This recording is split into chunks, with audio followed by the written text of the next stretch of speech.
అందరికీ praise the lord. Prayer చేసుకుంటాం. ఒక్క నిమిషం. పరిశుద్ధుడైన తండ్రి, జీవముల దేవ, కృపగలనైనా మీ కృపా చెంతకు రావడానికి సహాయపడినారు. నిజంగా నేను ఎందుకు పనికిరానటువంటి దాన్ని అయినప్పటికీ మీరు నన్ను జగత్పునాది వేయకమునిపై మీరు ఏర్పరచుకున్నారు. నా ప్రభా, మరి నాలో ఉన్నటువంటి భయాన్ని తీసేసి నా తండ్రి మీ మహిమ నిమిత్తమై మీ యొక్క మాటలు నేను చెప్పడానికి నా ప్రభా, మరి విస్తారమైన మాటల్లో దోషం ఉండక మానదని మీరు సెలవిస్తూ వచ్చినారు.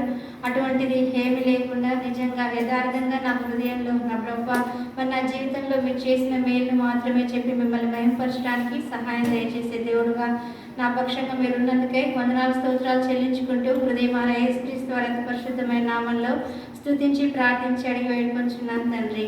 ఆమేన్. నా పేరు నిర్మల. మా ఇంట్లో మేము నా 5 అక్క చెల్లెళ్ళము.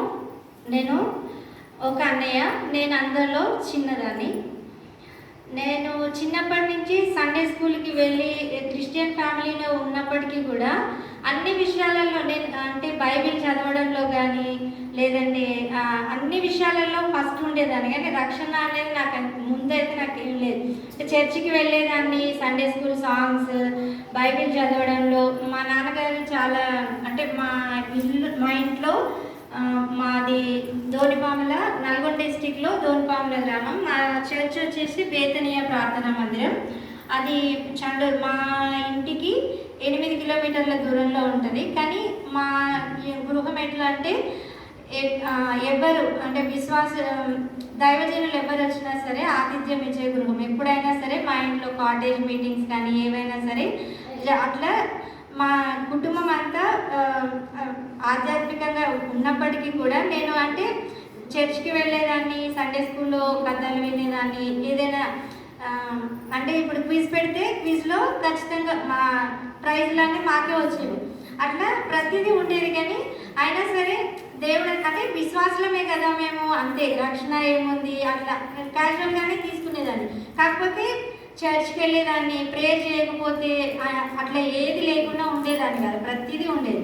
బైబిల్ చదవడం అంటే మాకు చిన్నప్పటి నుంచి బాగా అలవాటు. మా అక్కయ్య వాళ్ళు ఫస్ట్ నుంచి వాళ్ళు చదివేవాళ్ళు. మా నాన్నగారు ఎట్లా అంటే తను 4th వరకే చదివినా కూడా తెలుగు బైబిల్ చదవగలిగేవాళ్ళు.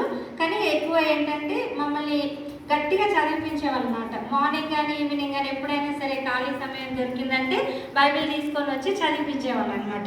నాన్నగారు కూర్చొని వినేవాళ్ళు. మేము ఎక్కువ మా ఎస్తేరక్క ఉంది కదా, తను గట్టిగా చదివేది. తనని బట్టి నాకు కూడా ఎట్లా అంటే బైబిల్ చదవడం బాగా అలవాటు. అంటే చర్చ్లో కూడా చిన్నప్పటి నుంచి కూడా అట్లా చర్చ్లో బైబిల్ చదవడం బాగా అలవాటు.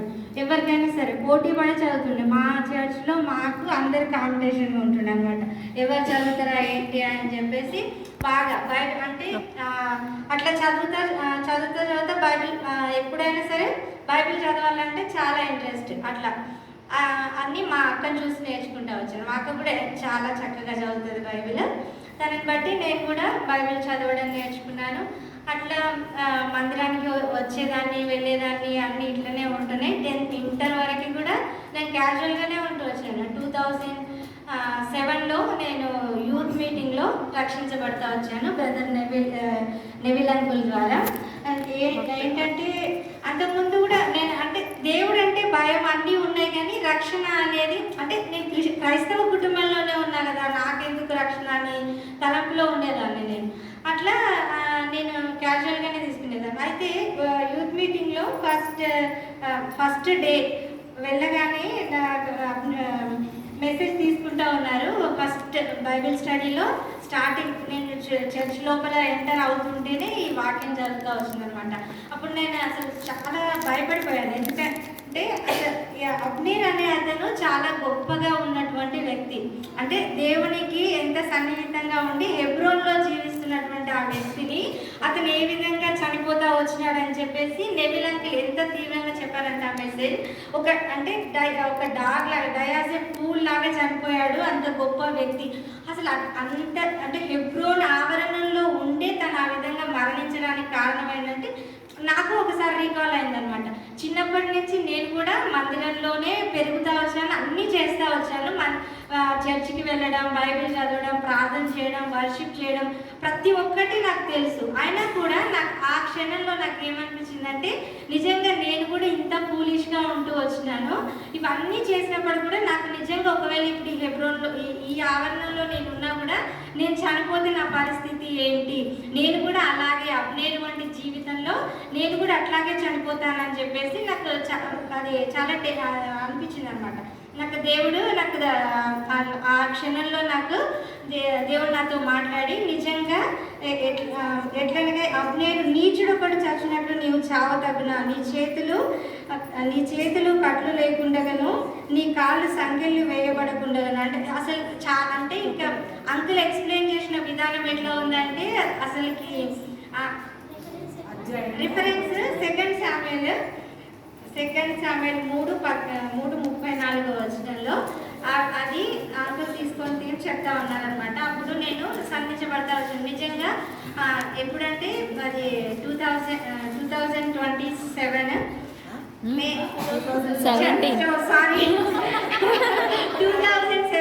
23rd ఏం చెప్తున్నాను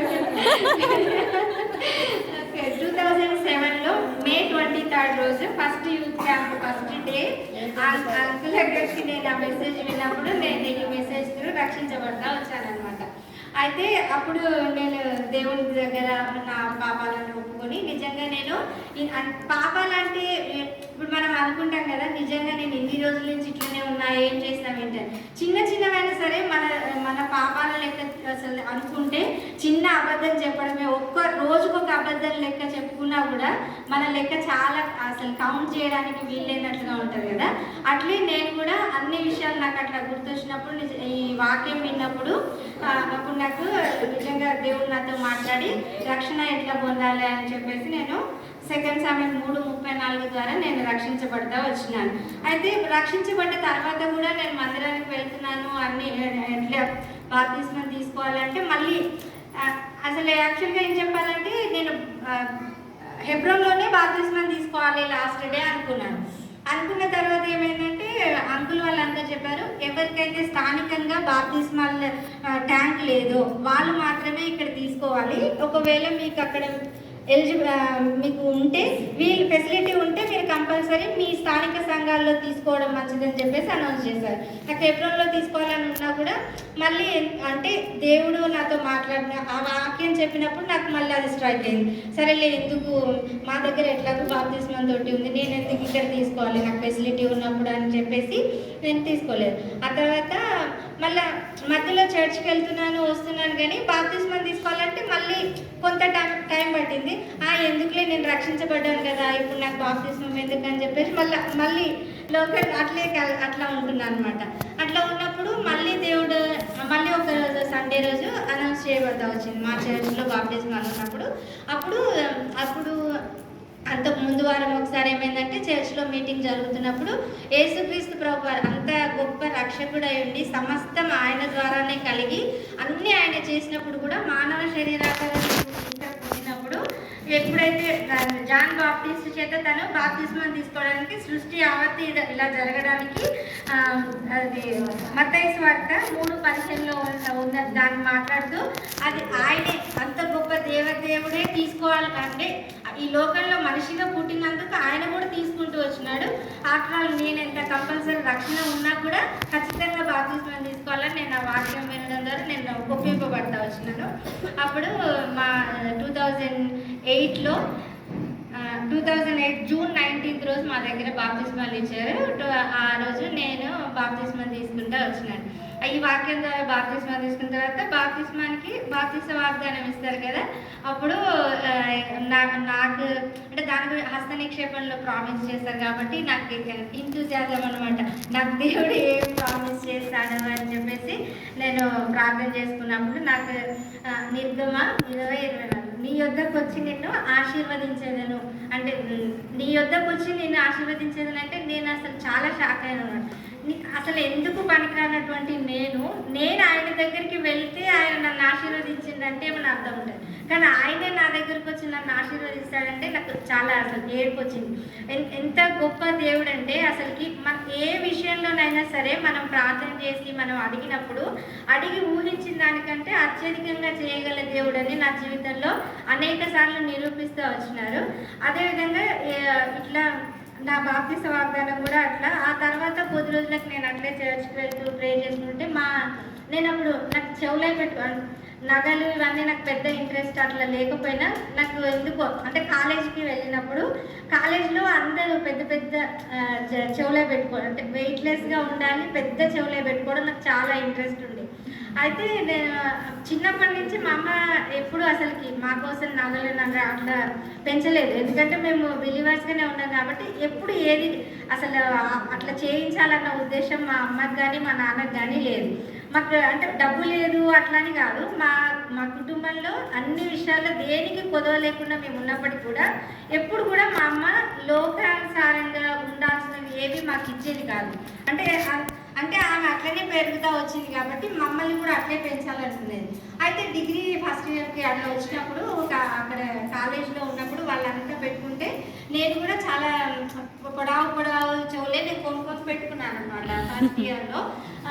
అంటే అవి పెట్టుకుని ఒక ఫోటో తీసుకొని మా మమ్మీకి చూపిస్తే మా మమ్మీ అసలుకి ఏంటిది ఎందుకు ఇట్లా చేసావనంటే అమ్మ నాకు చాలా ఇష్టం అందుకే నేను ఇట్లా పెట్టుకున్నాను అంటే సరేలే దేవుడే నీతో మాట్లాడతాడు అని చెప్పేసి చెప్పింది మా మమ్మీ.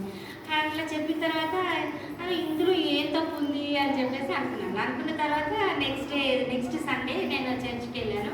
చర్చ్కి వెళ్ళినప్పుడు అక్కడ నేను మా అమ్మ మరి ప్రార్థన చేసి ఉండొచ్చు, నాకు ఇష్టం ఉంది అంటే నాకు ఇష్టం ఉన్నంత మాత్రమే నేను అట్లా పెట్టుకోవాలనుకున్నా. మా అమ్మ ఏమి అంటే జనరల్గా మనం ఏదైనా ఎవరైనా సరే ఇప్పటికైనా పిల్లలకి ఎవరికైనా వెంటనే నో చెప్తే వాళ్ళకి దాని మీద ఎక్కువ ఇంట్రెస్ట్ ఉంటుంది. అట్లా మరి మా అమ్మ చాలా తెలివిగా ప్రార్థన చేసి ఉండొచ్చు. అట్లా అందుకని చెప్పేసి నాతోనే దేవుడు మాట్లాడేటట్టు చర్చికి నేను వెళ్ళినప్పుడు అక్కడ మాట్లాడుతూ వచ్చారనమాట. పుల్పిట్ నుంచి ఏమన్నాడంటే మా సేవకుడు కళ్ళు చెవులు ముక్కు అన్ని దేవుడికి ఇచ్చేస్తానంటారు కానీ అసలుకి ఎట్లా అంటే లోకల్గా ఎట్లా పెట్టుకుంటారని చెప్పేసి మాట్లాడి అప్పుడు అంటే యాకోబు ఏంటంటే వాళ్ళు మస్తకి వృక్షం కింద వాళ్ళ చెవు పోగులు అంటే ముఖ్యంగా నాకు అవి చాలా ఇష్టం కాబట్టి చెవు పోగులను తీసి మస్తకి వృక్షం కింద దాచిపెట్టి వెళ్ళాను అని ఆ వాక్యం చెప్తా వచ్చినప్పుడు నేను అసలు నిజంగానే కదా ఇంత చిన్నప్పటి నుంచి నేను ఇట్లా ఉండి కూడా ఎందుకు ఇంత ఫూలిష్గా బిహేవ్ చేస్తా వచ్చినానని చెప్పేసి నాకు అప్పటి నుంచి నేను బాప్తిస్మం తీసుకున్న తర్వాత నేను పెట్టుకోవడం మానేశాను. చెవులు ఏవి పెట్టుకునేదాన్ని కాదు అసలుకి, నేను ఏవి పెట్టుకోకుండా నేను అట్లే ఉంటా వచ్చినాను. దాని తర్వాత అట్లా అక్కడి నుంచి అంటే ఆ తర్వాత నేను డిగ్రీకి హైదరాబాద్లో వస్తూ వచ్చినాను. హైదరాబాద్కి వచ్చినప్పుడు ఫస్ట్ మేము సాగరింగ్ రోడ్లో ఉండేవాళ్ళం. మా చర్చి బేతనియా. నేను నెక్స్ట్ ఎల్బీ నగర్ సాగరింగ్ రోడ్లో ఉన్నాం కాబట్టి ఫిలదెల్ఫియా చర్చ్కి వెళ్ళేవాళ్ళం. జాన్ సుబ్బారెడ్డి అదే సుబ్బరాజ్ అంకుల్ వాళ్ళు ఉండేవాళ్ళు. అక్కడికి వెళ్ళేవాళ్ళం. అక్కడికి వెళ్ళిన తర్వాత ఒక 1-2 ఇయర్స్ అక్కడ ఉన్న తర్వాత మళ్ళీ మేము కామినేని దగ్గరికి షిఫ్ట్ అయ్యాం. అక్కడి నుంచి బేతేల్ చర్చ్ ఉంది. అక్కడ ఎవరు ఉండేవాళ్ళు అంటే అంకుల్ ఉండేవారు. అక్కడ అంటే సేవకులుగా బేతేల్ కామినేని హాస్పిటల్ దగ్గర అంకుల్ పేరు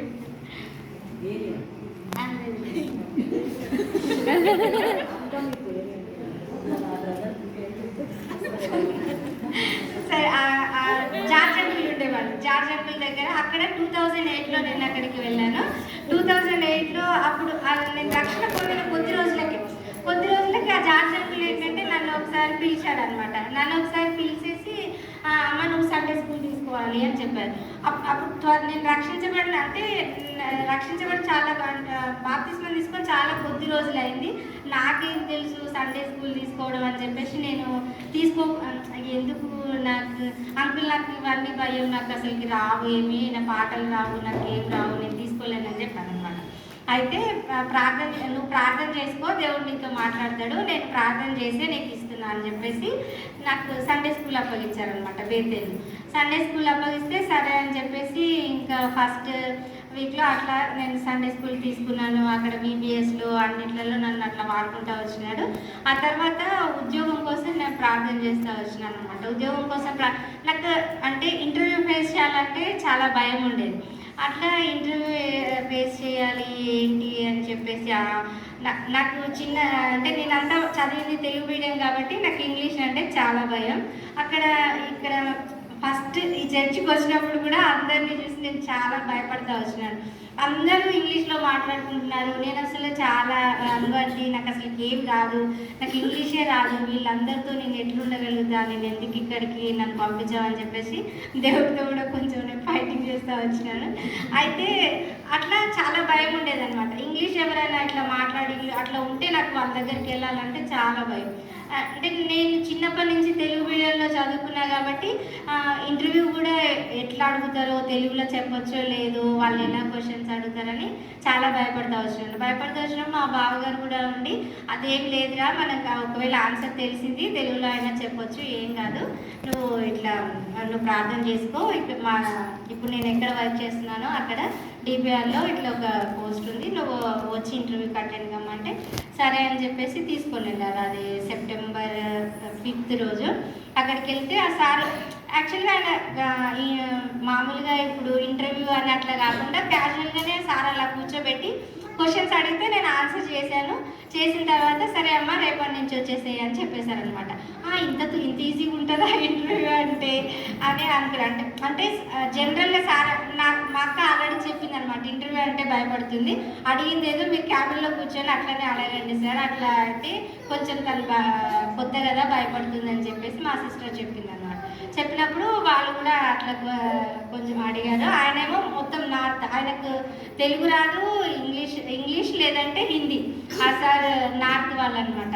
హిందీ కూడా నాకు హిందీ అంత ఎక్కువ రాదు, ఏదో కొంచెం ఆ సార్ అడిగిన దానికి కూడా హిందీలోనే నేను కొంచెం సమాధానం చెప్తే ఓకే దిస్ మచ్ హిందీ చాలా నాకు అని చెప్పారనమాట. అంటే కొంచెం అటు కట్ చేసి అట్లా చెప్తా వచ్చినప్పుడు సార్ చాలా నవ్వి ఓకే సరే ఓకే అమ్మ రేపటి నుంచి వచ్చి సేమ్ అని చెప్పారు. చెప్పిన తర్వాత ఇంకా ఇట్లా మా అక్క పెళ్ళి అయింది, వాళ్ళ పిల్లలు ఇవంతా ఇట్లా ఉన్న తర్వాత నేను అక్కడ జాబ్ చేస్తూ ఉన్నాను. అక్కడి నుంచి మళ్ళీ నేను బెతెస్దా ప్రార్థనా మందిరానికి వెళ్తూ వచ్చాను.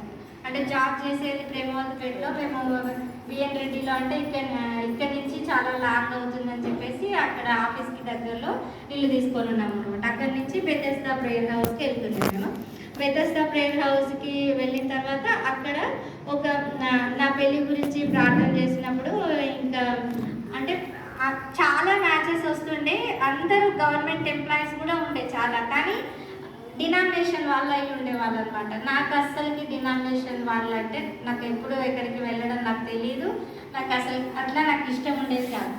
ఎట్లనైనా సరే నేను హెబ్రోన్ వాళ్ళని చెప్పేసి వేరే ఎవరిని నాకు ఇష్టం లేదు.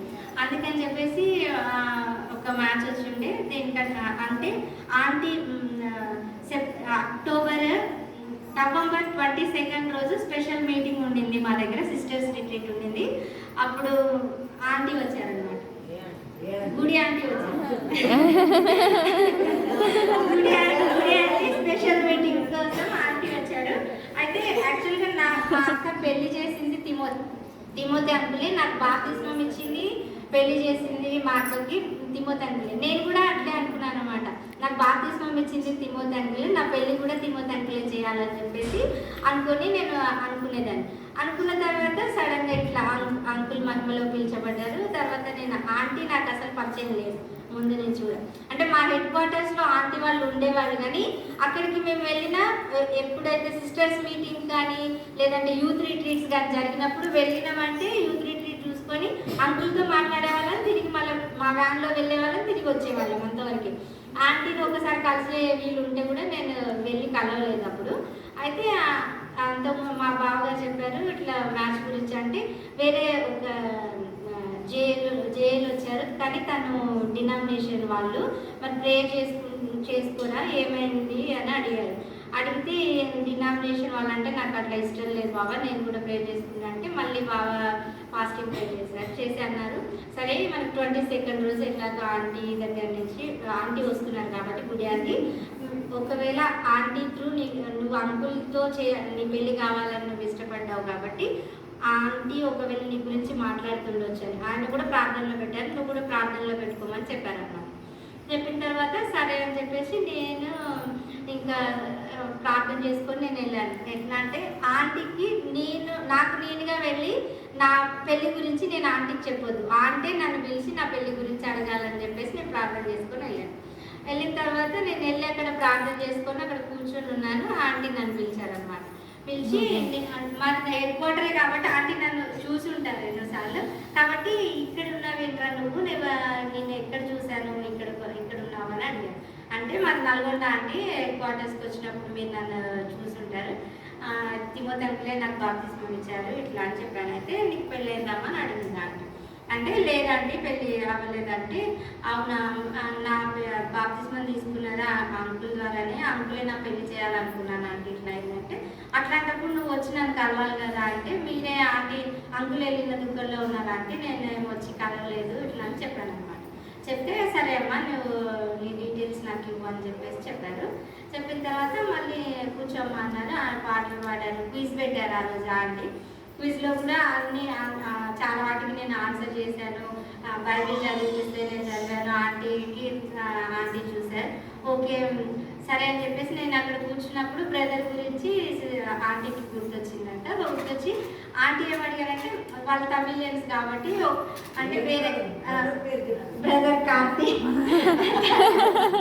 తను తమిళ్ కాబట్టి ఎలాగ అంటే ఇంట్రెస్ట్ ఉంటుందా ఉండదా అని చెప్పేసి ఆంటీ డౌట్ పడ్డారు అనమాట. అయితే నేను అన్నది నాకు విశ్వాస అయి ఉండాలి, హెబ్రోన్ వాళ్ళు అయి ఉండాలి అంటే, అంతేగాని నాకు వేరే అంటే ఇట్లా క్యాస్ట్ విషయంలో కానీ ఇట్లాంటివి ఏ విషయాల్లో కూడా నాకు అలాంటివి ఏం పట్టింపులు లేవని చెప్పాను అన్నమాట. కాకపోతే హెబ్రోన్ మాత్రం ఖచ్చితంగా అయి ఉండాలని చెప్పానంటే సరే అని చెప్పారు. నా డీటెయిల్స్ అడిగితే ఇచ్చాను అన్నమాట. ఆ తర్వాత నేను ఇంకా చాలా ఇట్లా దీని గురించి ప్రార్థన చేసుకుంటా వచ్చినప్పుడు దేవుడు నాతో మాట్లాడుతూ వచ్చాడు అన్నమాట. నేను చాలా భయపడతా ఉంది, అంటే పెళ్ళి అంటే కొంచెం భయం ఉండేది. లేట్గా ఎందుకు ఇట్లా అని చెప్పేసి నేను చాలా భయపడుతుంటే, నాకు 2021లో ఏంటంటే యెషయా 61:6 జనముల ఐశ్వర్యం అనుభవిద్దు అని నాకు వాగ్దానం వచ్చింది. ఇదేంటి ఇట్లా వచ్చింది, నేను పెళ్లి గురించి అని నేను ప్రార్థన చేసుకొని నేను ఆ సంవత్సరం వాగ్దానం తీసుకుంటే ఇలా వచ్చింది. సరే అని చెప్పేసి నేను ఇట్లా మాట్లాడుతుంటే మళ్ళీ మెసేజ్లో waiting time is not wasting time అని చెప్పడము, ఇట్లా అనేక సార్లు దేవుడు ఏది మాట్లాడినా సరే ఎట్లా మాట్లాడేవాళ్ళంటే, మీరు వెయిట్ చేస్తే యెషయా 43:5 భయపడకము నేను నీకు తోడై ఉన్నానని, లేదా ఇర్మియా 31:17 రాబో కాలమందు నీకు మేలు కలుగును, ఇట్లా చాలా వాక్యాల ద్వారా దేవుడు నాతో మాట్లాడుతూ వచ్చాడనమాట. అయితే దేవుడు ఉద్దేశించిన సంగతులు ఆలస్యమైనా కూడా నీకు మేలు జరుగుతుందన్న ఉద్దేశంలో దేవుడు చెప్తా వచ్చినప్పుడు సరే అని చెప్పేసి నేను ఆంటీకి సరే ఆంటీ నేను ప్రార్థన చేసుకుంటానని చెప్పేసి నా డీటెయిల్స్ ఇచ్చాను అనమాట. ఇచ్చిన తర్వాత బ్రదర్కి పంపించారంట ఆంటీ. ఆ రోజు 22nd రోజు నైట్ 11 o'clock ఆంటీ కాల్ చేశారు. నైట్ చేసి ఇట్లా నీ డీటెయిల్స్ నీ ఫోటో పంపించానమ్మా, బ్రదర్ ఫోన్ 1 week ప్రే చేసుకొని నేను చెప్తానని చెప్పారు. నేను చాలా పొట్టి, బ్రదర్ చాలా హైట్ ఉంటారు. అయితే ఆంటీ ఉద్దేశం ఏంటంటే నేను చిన్నగా ఉన్నానని ఆంటీకి కూడా తెలుసు, కానీ తను బ్రదర్ హైట్ ఉన్నారని నాతో ఆంటీ ఫోన్లో అంటున్నారు, నువ్వు నా భుజాల దగ్గరకు ఉన్నావు కదా ఏం కాదు 5'7" అంటున్నాను. లేదా అంటే నేను 5 అంటే లేదు నువ్వు 5'7" నా భుజాల దగ్గరకు ఉంటావు అంటున్నాను. గుడి అంటే ఎంత హైట్ ఉంటారు, నేను అంత హైట్ లేను. అయితే అక్క అనింది అనమాట, బ్రదర్ హైట్ ఉన్నట్టున్నాడు అందుకే ఆంటీ నీ హైట్ పెంచుతుంది అని చెప్పారు అనమాట. అని చెప్పి సరే ప్రార్థన చేసుకుందాం అని చెప్పేసి హైట్ ఉంటే ఓకే ఉంటాను.